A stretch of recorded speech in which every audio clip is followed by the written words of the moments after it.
برادر مکرم مولانا حافظ عبدالقادر صاحب اور مسجد میں تشریف فرما حضرات علماء کرام، معزز سامعین، عزیز طلباء، یہ آپ کے اس ادارے کی سالانہ اور آخری تقریب ہے۔ حفاظ کی دستار بندی ہے اور طلباء جو تقریری مقابلہ اور مسابقہ میں حصہ لے رہے ہیں، شاید اس مقابلہ اور مسابقہ میں جو پوزیشن حاصل کریں گے ان کو انعامات سے نوازا بھی جائے گا۔ مدرسے کے جو معاونین اور منتظمین ہیں، مساعدین حضرات، ان کو بھی بڑی خوشی ہوگی کہ ہم جو کچھ خرچ کر رہے ہیں اور کس قسم کی کھیپ ہمارے لیے تیار ہو رہی ہے، کیسی جماعت تیار ہو رہی ہے، آپ اپنی نگاہوں کے سامنے ان کو دیکھ رہے ہیں۔ ابھی ایک طالب علم نے بیان کیا تو میرے خیال میں اس کے بیان کرنے کے بعد میں ایک بلوچ آدمی ہوں اور ہماری اردو بھی ایسی ہوتی ہے، اس کی فصاحت و بلاغت کو سننے کے بعد میری جو رٹی ہوئی تقریر تھی وہ بھی مجھے بھول گئی، اس کی ضرورت نہیں تھی، لیکن مولانا عبدالقادر صاحب بہرحال وہ چھوڑنے کے لیے تیار بھی نہیں ہے، اور شرعی طور پر تھکا ہوا یا کوئی معذور ہو تو اس کے عذر کو قبول کیا جا سکتا ہے، لیکن مولانا نے بہرحال یہ کہ ہمیں چھٹی نہیں دی، اس وجہ سے میں تھوڑا سا آپ حضرات کا وقت لوں گا۔ مدارس کیا ہے، مکاتب کیا ہے؟ مکاتب قرآنیہ اور دارالحفظ، دارالقرآن، دارالتجوید، جامعات، مفتاح العلوم، یہ مختلف مدارس کے نام ہیں۔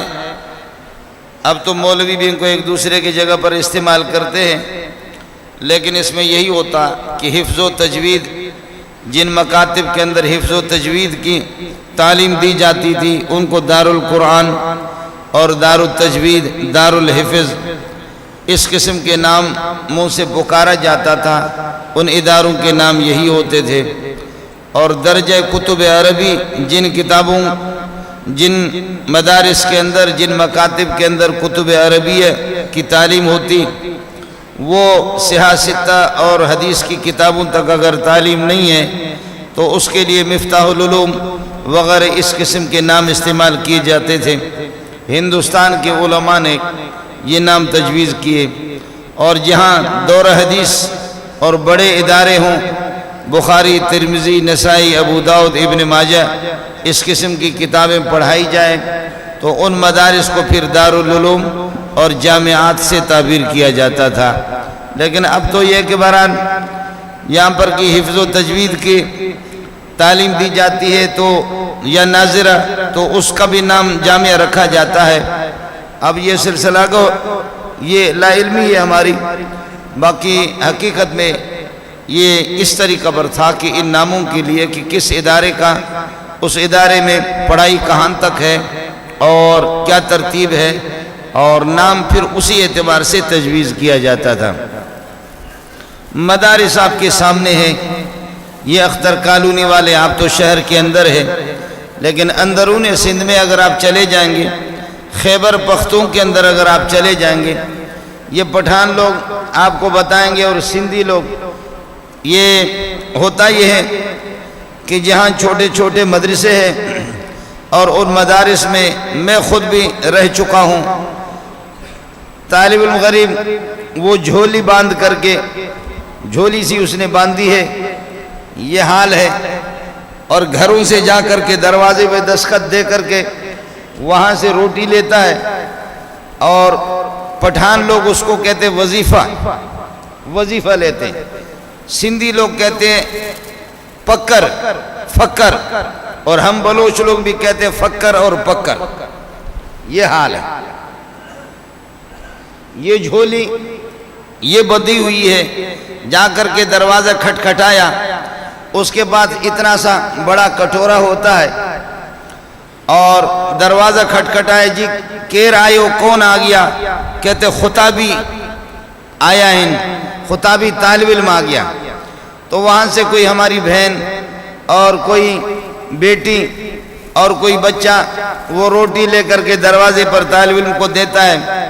چونکہ تازی روٹی مولوی کی طبیعت پہ لگتی نہیں ہے، اس لیے صبح کی روٹی ہے یا گزشتہ رات کی روٹی ہے، وہ روٹی لا کر کے ان کو دے دیا۔ روٹی اس نے جھولی میں ڈال دی، وہ جوار کی روٹی ہے، اور کٹورا آگے کیا تو اس میں ساگ انہوں نے ڈال دی، اور کل کی کوئی ساگ ہے یا یہ ہے کہ دال ہے وہ اس میں ڈال دی۔ اگلے والے دروازے پہ گئے، دروازہ کھٹکھٹایا، وہاں سے پھر یہ کہ کوئی جیسے دروازے پہ معلوم کیا کہ کون آ گیا، طالب جان آ گیا، انہوں نے پھر مکئی کی روٹی لائی، وہ لے کر کے اس نے جھولی میں ڈال دی۔ وہ بھی 2 دن کی روٹی ہے یا 3 دن کی، کٹورا اس نے آگے کر دیا، اور اس میں انہوں نے گائے کے گوشت کا سالن اس نے ڈال دیا۔ 50 گھروں کا چکر لگائے، اتنا بڑا کٹورا، اس میں بڑی دال بھی ہے، چھوٹی دال بھی ہے، مسور کی دال بھی ہے، ماش کی دال بھی ہے، چنے کی دال بھی ہے، ساگ بھی ہے، سرسوں کی ساگ بھی ہے، پالک کی بھی ہے، گائے کے گوشت بھی ہے، مرغی کی بھی ہے، آج کے بھی ہے، دوپہر کے بھی ہے، صبح کے بھی ہے، گزشتہ کل رات کے بھی ہے، 50 قسم کی روٹیاں بھی ہے۔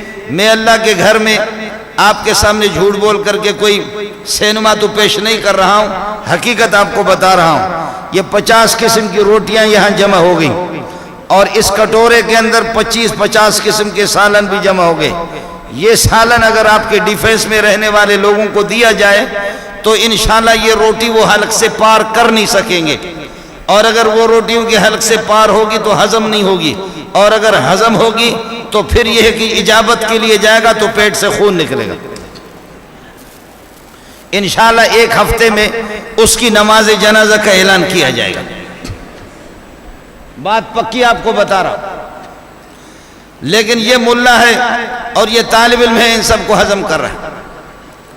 ادھر سے کوئی خاتون آ گئی، بوڑھی اماں آ گئی، اس نے یہ ہے کہ 4 کلو گندم لایا کہ بیٹا میرے طرف سے یہ مدرسے میں دے دینا، اور ادھر سے لا کر کے کسی نے 200 روپے دے دیا، اور ادھر سے ایک آدمی ہاتھ اس کا اس طرح ہے، میں اللہ کے گھر میں آپ کو بتا رہا ہوں کہ ہاتھ اس کے شل ہو چکے، وہ بھی 200 روپے لا رہا، 200 روپے لا کر اس نے دیا، 1000 روپے۔ انسان حیران ہو جاتا ہے کہ پروردگار یہ کیا ہے، کہاں سے بھائی؟ کہنے لگے کہ رب کے گھر میں اور طلبہ کے خرچے میں میرا حصہ بھی لگ جائے۔ اور حکومت ہماری پریشان ہے کہ ان کی فنڈنگ کہاں سے؟ سہولت کاروں پر خوب نگاہ ہونی چاہیے۔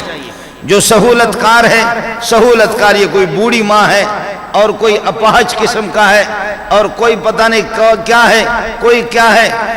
اس طریقہ پر یہ ہے کہ یہ سہولت کار ہے، ان کو گرفتار کر لو بابا، نہ رہے بانس نہ بجے بانسری۔ اس طریقہ پر یہ مدرسہ۔ لوگ کہتے ہیں مولویوں نے ہمیں کیا دیا؟ گزارش یہ ہے کہ کالج اور یونیورسٹی والے محسوس نہ فرمائے، میں خود PhD ڈاکٹر ہوں۔ کالج نے کیا دیا، یونیورسٹی نے کیا دیا؟ ابھی اس مہینے میں، اس مارچ کے مہینے میں جن بچوں کے حفظ قرآن مکمل ہو چکا ہے، جن کا امتحان ہو رہا ہے وفاق المدارس عربیہ میں، وہ 74,000 ہے جو حفظ مکمل کر چکے ہیں۔ راونڈ کی نگرانی میں جیسے تبلیغی مدارس کا نصاب وہ تھوڑا سا آگے پیچھے، وہ مدارس اور ان سے فارغ شدہ حافظ جو حفظ قرآن مکمل کر رہے ہیں ان کی تعداد الگ ہے۔ اندرون سندھ، بلوچستان کے صحراؤں میں اور خیبر پختون کے پہاڑوں میں یہاں جو بچے حفظ قرآن مکمل کر رہے وفاق المدارس سے ان کا تعلق نہیں ہے، چھوٹے چھوٹے مکاتب ہے، وہ ہزاروں کی تعداد میں۔ صرف دیوبندی مکتب فکر کے جو سالانہ حافظ، دیوبندی مکتب فکر کے مدارس سے منسلک جو حافظ حفظ قرآن مکمل کر کے فارغ ہو رہے ہیں، ان کی تعداد 90,000 تک پہنچتی ہے۔ بریلوی حضرات اللہ جزائے خیر دے وہ بھی کام کر رہے ہیں، ان کے ہاں بھی حافظوں کی بڑی تعداد ہے۔ جماعت اسلامی والے ان کے مدارس میں بھی ماشاءاللہ خدمت ہوتی ہے، ان کے ہاں بھی ایک بڑی تعداد ہوتی ہے۔ اسی طریقے پر اہل حدیث حضرات وہ بھی اللہ آپ کا بھلا کرے، ایک اور گروپ ہے ان کے ہاں الحمدللہ حافظ تو ہوتا ہی نہیں۔ آپ لوگ اردو سمجھتے ہیں یا پشتو میں بتا دوں؟ ایک گروپ ہے، میں تو چونکہ ابھی مجھے بھی 60 سال پورے ہو رہے ہیں، الحمدللہ میں نے کوئی حافظ دیکھا نہیں، اور شاید یہ میری حسرت کبھی پوری ہوگی بھی نہیں، میں مر جاؤں گا اس دنیا سے لیکن اپنی نگاہوں سے کوئی حافظ ان میں ملے گا نہیں۔ مسلمان اس کو بھی سمجھا کرے، ان کا کوئی مولوی اگر آیت قرآن پڑھ لیتا تو منہ اس کا ٹھیڑا ہو جاتا۔ ابھی آپ مجھ سے قرآن سنیں، گلا میرا بیٹھ گیا ہے، مجھے کھانسی لگ گئی ہے، 3-4 دن سے بخار سفر میں، لیکن آپ سنیں قرآن میں آپ کو پڑھ کر کے بتا دوں گا، لیکن جب ان کا مولوی قرآن پڑھتا ہے تو زبان ایسے نکل جاتی۔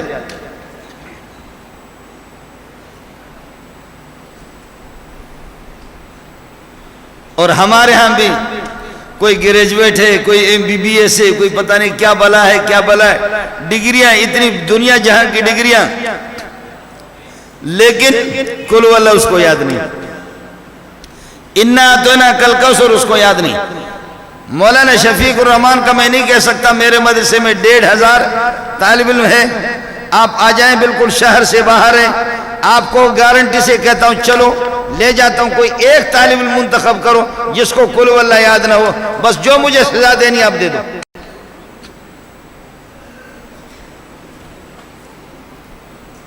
یہ تو آپ کا علاقہ قریب ہے نا۔ ابھی میں پیر کو آ رہا تھا، کوئٹہ سے جہاز میں آ رہا تھا پیر کو، گزشتہ پیر کو، تو کراچی کا ایک بہت بڑا آدمی آپ جانتے بھی ہیں سلیم کھوکر، وہ سلیم کھوکر میرے قریب بیٹھا ہوا تھا جہاز میں، میں اپنے مزے میں پڑھ رہا تھا، وہ جہاز میں وہ ماسک کہتے ہیں، کیا کہتے ہیں، وہ ماسک بھی لگاتے ہیں۔ ہمارے بلوچوں میں جو نافرمان قسم کا سرکش جانور ہوتا ہے اس کی زمین میں جا کر کے کھاتا ہے، ادھر سے اس کی زمین کا تو اس کے منہ پہ ہم پٹی باندھتے ہیں، ہمارے ہاں یہی ہوتا ہے، لیکن یہاں ماسکی تو جہاز میں ہم لوگوں کو بھی ماسک لگایا، وہ بھی میرے قریب بیٹھا ہوتا، ماسک میں تو پتہ ہی نہیں چلتا، بس ایسے تھا۔ میں پڑھ رہا تھا قرآن، سيقول السفهاء من الناس ما واللهم عن قبلتهم التي كانوا عليها قل لله المشرق والمغرب يهدي من يشاء إلى صراط مستقيم۔ میں اپنے مزے میں اللہ کے گھر میں بیٹھا ہوا ہوں، اب میرا گلا بیٹھ گیا، گلا میرا صحیح ہو جائے میں آپ کو قرآن سناؤں گا۔ وَكَذَلِكَ جَعَلْنَاكُمْ أُمَّةً وَسَطًا لِتَكُونُوا شُهَدَاءَ عَلَى النَّاسِ وَيَكُونَ الرَّسُولُ عَلَيْكُمْ شَهِيدًا وَمَا جَعَلْنَا الْقِبْلَةَ الَّتِي كُنْتَ عَلَيْهَا إِلَّا لِنَعْلَمَ مَن يَتَّبِعُ الرَّسُولَ مِمَّن يَنقَلِبُ عَلَى عَقِبَيْهِ وَإِن كَانَتْ لَكَبِيرَةً إِلَّا عَلَى الَّذِينَ هَدَى اللَّهُ وَمَا كَانَ اللَّهُ لِيُضِيعَ إِيمَانَكُمْ إِنَّ اللَّهَ بِالنَّاسِ لَرَءُوفٌ رَحِيمٌ۔ اے سلیم کھوکر چیخ مار کر کے کھڑا ہو گیا، آدھا پارا میرا ہو گیا تھا لیکن اس وقت گلا پھر بھی صحیح تھا، چیخ مار کر کے پکڑ لیا مجھے، ارے بابا کیا ہو گیا؟ کہتے کہ یہ کیا ہے؟ میں نے کہا کہ بس یہ وہی ٹیلی ویژن والا مسئلہ ہے، رمیا بتاویا میں نے تجھ سے پیار کیا۔ میں نے کہا دونوں میں فرق ہے کہ نہیں ہے؟ یہ نالائق ایک طالب علم ہے، یہ نالائق ایک طالب علم ہے۔ جب حضرت جعفر ابن ابی طالب رسول پاک صلی اللہ علیہ وسلم کی چچزاد بھائی، حضرت علی کے سگے بھائی، 100 بندے یہاں سے ہجرت کر کے جب حبشہ چلے گئے، مکے والوں نے زمین ان پر تنگ کر دی، زندگی ان کی تنگ کر دی، 100 کے لگ بھگ جب یہ چلے گئے، حبشے میں جا کر کے پناہ لی کہ جب تک حتی یخزی اللہ بامری، حتی یأتی اللہ بامرہ، اللہ جب تک کہ کوئی فتح کی صورت مسلمانوں کے لیے اللہ پاک کوئی آسانی اور سہولت پیدا کر دے۔ یہ 100 کے لگ بھگ چلے گئے۔ مشرکین مکہ نے یہاں سے خط لکھا حبشہ والوں کو، حبشی کو لکھا، حضرت اسحمہ نجاشی رضی اللہ تعالیٰ عنہ کو انہوں نے لکھا کہ یہ ہمارے باغی جنہوں نے ایک نیا مذہب ایجاد کیا ہے، ان کا جو سرخیل اور ان کا جو سردار، ان کا رئیس وہ محمد ابن عبداللہ ہے، انہوں نے ہمیں پریشان کیا ہے، انہوں نے ایک نیا مذہب، نیا دین انہوں نے ایجاد کیا ہے، یہاں سے بغاوت کر کے آپ کے ملک میں دوڑ کر کے آ گئے۔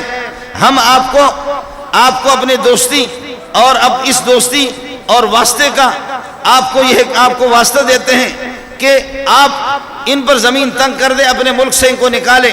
اگر آپ ان کے لیے پناہ دیں گے، ان کو پناہ، تو پھر مسئلہ ہمارے لیے بھی اور آپ کے لیے، آپ کے ملک کے لیے مشکل بنے گا۔ نجاشی کو کوئی پتہ نہیں تھا، حبشہ کے بادشاہ نجاشی رضی اللہ تعالیٰ عنہ کہ مشرکین مکہ کا جب خط پہنچا تو اس نے بندہ بھیجا، کہا کہ جاؤ پتہ کرو یہ کون لوگ ہیں جو آخری ایک نبی نبوت کا دعویٰ کر رہا ہے، اور اس نے مکہ والے قریش کو انہوں نے پریشان کر دیا، پوری دنیا کو پریشان کر دیا، پتہ کرو کہ یہ بندہ کون ہے، اور اس کے بندے یہاں آگے وہ کس قسم کے ہیں۔ تلاش کرتے کرتے ان کے ایلچی اور اسی طریقے پر ان کے کمانڈو تلاش کرنے کے بعد کچھ بندے مل گئے، ان میں جعفر ابن ابی طالب رسول پاک صلی اللہ علیہ وسلم کے 6 بھائی بھی تھے۔ جب ان کو لایا گیا نجاشی کی مجلس میں، آپ سے عرض کرو اسحمہ جس کا نام ہے، حبشہ کے بادشاہ حضرت نجاشی رضی اللہ تعالیٰ عنہ عیسائی تھا، نصرانی تھا۔ جب ان کو لا کر کے ان کے سامنے پیش کیا گیا حضرت جعفر بن ابی طالب کو، تو حضرت نجاشی نے کہا کہ آپ لوگ کون ہیں؟ کہنے لگے کہ مکے کے ظلم کے ستائی ہوئی ہے، لوگوں نے ظلم کیا ہے، زمین ہم پر تنگ کر دی ہے، وہاں سے بھاگ کر کے یہاں صرف یہی سزا ہے کہ قرآن پڑھاتے، توحید کی تعلیم دیتے، نماز، روزہ، زکوٰۃ، حج، اخلاق حسنہ کی تعلیم دیتے ہیں۔ اس کے لیے شرک کے خلاف ہے، بت پرستی کے خلاف ہے، ایک اللہ کی طرف دعوت دے رہے۔ نجاشی حیران ہو گیا، کہنے لگے تمہارے اس نبی کے پاس کیا ہے؟ اس نبی کے پاس کیا ہے؟ کچھ سنائیں گے؟ حضرت جعفر ابن ابی طالب نے کہا میں سنا دیتا ہوں۔ ہے اللہ اکبر۔ کاف یا عین صاد ذکر رحمت ربک عبدہ زکریا اذ نادى ربه نداء خفیا قال رب انی وهن العظم منی واشتعل الرأس شیبا۔ جب یہ آیت شروع کی حضرت جعفر ابن ابی طالب نے، حضرت نجاشی رونے لگے۔ جب یہ آیت سنائی تو فرمانا رو کر کے کہنے لگے ما اشبہہ بما انزل علی سیدنا عیسیٰ علیہ السلام، یہ کلام جو آپ پڑھ رہے ہیں یہ کتنا مشابہ ہے اس انجیل کے جو حضرت عیسیٰ علیہ السلام پر نازل ہو چکا۔ اس کے بعد کہنے لگے کہ لوگوں گواہ رہو لا الہ الا اللہ محمد رسول اللہ، میں نے محمد پر ایمان لایا۔ اور وہ اعزاز اللہ نے دیا۔ آپ نے دیکھا جب ان کا انتقال ہو گیا، رسول پاک صلی اللہ علیہ وسلم نے فرمایا قوموا وصلوا علی اخیکم النجاشی، تمہارا بھائی حبشہ کے اندر اس کا انتقال ہو چکا ہے، اس کو اللہ نے صحابیت کا درجہ دیا، کھڑے ہو جاؤ، میں محمد اس کی نماز جنازہ تمہیں پڑھا دیتا۔ یہ ہمارے پاس یہی ہے۔ یہ ہمارے فنڈنگ کون کر رہا ہے؟ کہاں سے فنڈنگ؟ امریکہ سے فنڈنگ یہ ہے، یہ جھولی ہے، میں نے آپ سے عرض کیا۔ اس جھولی میں روٹیاں لے رہے ہیں اور آٹا کو کوئی لب کسی نے دے دیا، یا کچھ اللہ آپ کا بھلا کریے کہ کسی نے 5 روپے دیا، 10 روپے دیا، اس پر مدارس چل رہے ہیں۔ اور میں نے عرض کیا کہ اس مہینے کے اندر تقریباً 90,000 کے لگ بھگ تو صرف دیوبندیوں کے 74,000 حافظ ہیں، یہ وفاق المدارس کے، بریلوی حضرات الگ، جماعت اسلامی والے الگ، اور علماء اور عالمات وہ ہزاروں کی تعداد میں، علماء اور عالمات ہزاروں کی تعداد میں۔ آپ ہمیں کوئی چور دے دو، ڈاکو دے دو، باغی خدا کا دے دو، بے نمازی دے دو، شراب نوش دے دو، کوئی بھی بندہ دے دو، انشاءاللہ 1 سال 6 مہینے مدرسے میں رہے گا یا تبلیغی جماعت میں بھیجیں گے، اس کے بعد تہجد کی نماز بھی انشاءاللہ اس کی قضا نہیں ہوگی۔ اگر کوئی جانور بھی دے دو انشاءاللہ مدرسے میں 6 مہینہ، سال کے بعد انسان بنا کر کے آپ کو دے دیں گے۔ ہم اپنا مولوی بھیج دیں. ہمارا مولوی جب آپ کے اداروں میں چلا جاتا ہے تو مولوی صاحب دیکھتے ہیں کہ لوگ سارے لش پش ہیں. مولوی جب ہم نے 16 سال جس مولوی پر محنت کی ہے آپ کے اداروں میں جب بھیجتے ہیں وہ دیکھتا ہے یہ ٹائی لگی ہوئی, یہ ننگا سر,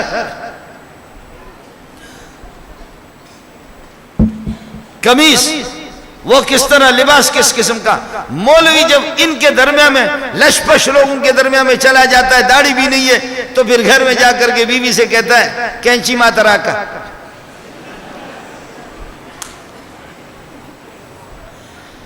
مہینے 2 مہینے کے بعد واہ واہ وہ ایسا ڈسکو ملا تیار ہوتا ہے, قربان جاؤں, واہ واہ. آسمان بھی دیکھ کر کے کہتے تجھ پہ لعنت ہو, تو نے 16 سال مدرسے میں زکوٰۃ کے پیسے کھا کر کے کہ قوم کو ہدایت دیں گے, تیرا حال یہ ہو گیا. تو نے شکار کیا نہیں, تو شکار ہو گیا. آپ نے جانور دے دیا, ہم نے اس کو انسان بنا دیا. ہم نے انسان دے دیا, آپ نے اس کو جانور بنا دیا. یہ اتنا فرق ہے اور کچھ بھی نہیں. اس لیے مدارس کی نگرانی آپ خود کریں گے. ایک جملہ میرا سن لو, یہ مولانا شفیق الرحمن فصیح بلیغ آدمی ہے, یہ مفتی عمر فاروق ہے, تقریر یہ لوگ کریں گے. ایک بات آپ کو بتا رہا ہوں, صاف صاف کوئی بات شاید آپ کو نہ بتائیں. اللہ کی قسم کھا کے کہتا ہوں, جب علماء اور مدارس نہیں ہیں تو انشاءاللہ آپ کی یہ سورج اور چاند کا یہ نظام, یہ رفتار اور یہ ٹریفک بالکل بند ہو جائے گا. پھر قیامت کا فیصلہ ہو ہی جائے گا. اس لیے للہ فی اللہ اذ یرفع ابراہیم القواعد من البیت, جب بیت اللہ کی بنیاد اٹھا رہے تھے, اور یہ کعبہ کہتے ہیں ابری ہوئی جگہ کو, ابری ہوئی جگہ جو ہوتی ہے اس میں, بلکہ عورت کی چھاتی کو, اس کو بھی قوائب کہتے ہیں.